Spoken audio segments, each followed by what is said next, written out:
Politikoen sede taldean jasotako bi ideia azpimarratuko nituzke. Bata, ziklo elektoralak gainditu beharra.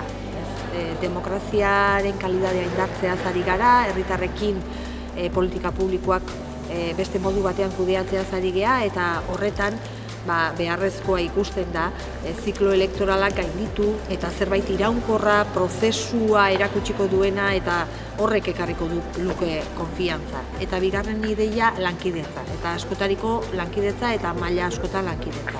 Alde batetik talde politikoen arteko lankidetza eta partaidetza ari geanean eta herritarrekin ari garenean lankidetzan jutea eta lankidetzan garatzea proiektu horiek, eta gero egitura teknikoekin, erakunde publikoetan dauden egitura teknikoekin lankidetzak, eta noski herritarrekin ere lankidetzak, eta gizarte eragileekin lankidetzak.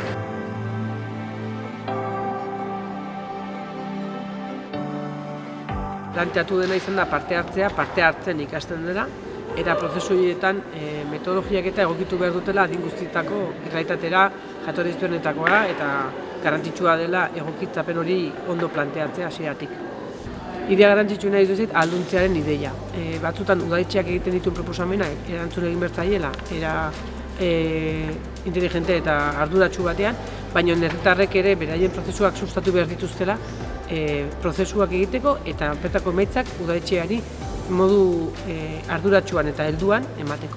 Gure elkartetan askotan aipatzen dugu auzotarrei edikitzen diogula gure prozesuak eta gure ekintzak eta proposamenak, eta jabetzen ez teorian baietz, baina errealitatean jatorri ezberdinetakoak, gaitasun ezberdinetako pertsonak, adin ezberdinetako pertsonetara iristea asko kostatzen zaigula eta badugula erronka ederra. Interesgarria nahi dut zait herritarrekin batera langileak egotea eta politikariak egotea. Aurreko batean ere, lan bilera batean, esate urte asko daramatzagu gure hausnarketetan eta horrela, eta esaten genuen bada garaia egiten dugun hori elkarrekin egiteko, baina ez bakarrik esan elkarrekin egin behar dugula, baizik eta praktikara eramatea.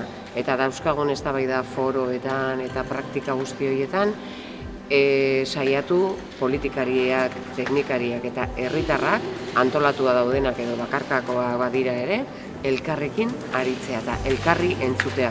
Hori da bidea, hemen aipatu den demokrazia geroz eta sakonago eta hobeagoa egiteko denon artean.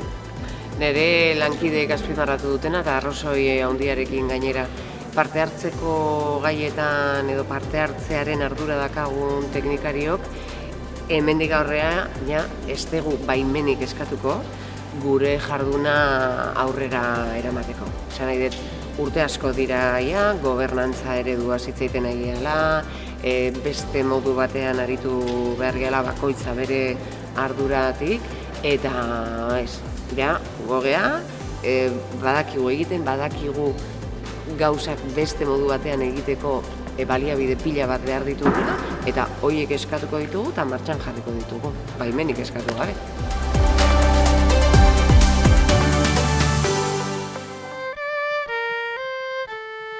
Parte hartzean ez dira denak izango barre algarak, izango dira beldur txikiak, mamu handiak ta trabak.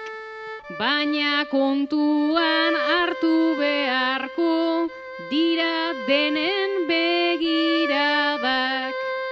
Parte hartzea bihur ez dadin, aurpegi garbiketa bat.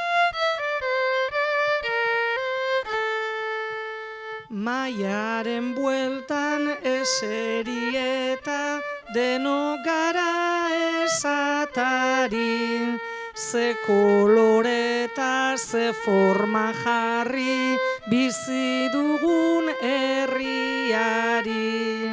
Baina prozesu batean beti behar da sensible eta adi, sarri ateak ondo irekita gustatzen ez zaigunari.